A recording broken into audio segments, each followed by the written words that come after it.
They thought my silence meant permission, and that mistake echoed louder than fireworks.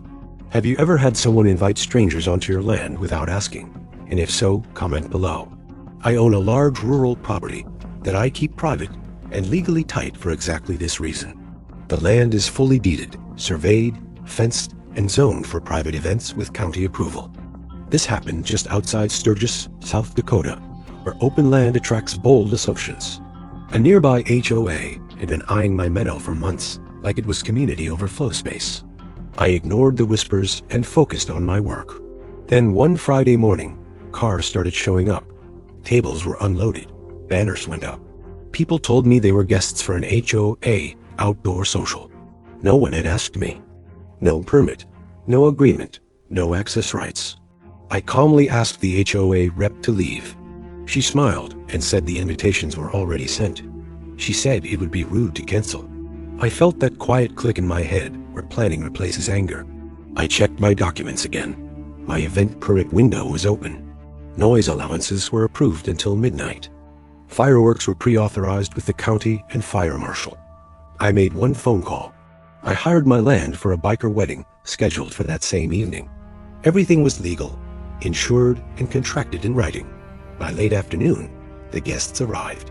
Leather vests, engines rumbling, a live band setting up. The HOA guests looked confused. The HOA president showed up furious, demanding I shut it down. I showed her the deed, the permit, and the signed rental agreement. She threatened to call the police.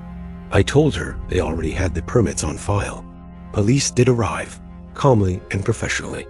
They reviewed the paperwork, checked the boundary markers, and spoke to the fire marshal by radio. Everything checked out. The officers told the HOA guests they were trespassing on private property. Some argued, some left. The biker wedding began right on schedule. Vows were exchanged under string lights. Engines revved in celebration. Then the fireworks started, fully permitted and perfectly timed. The sky lit up, the meadow thundered. The HOA president stood at the fence, powerless and silent. The next week, the HOA sent a lawyer letter.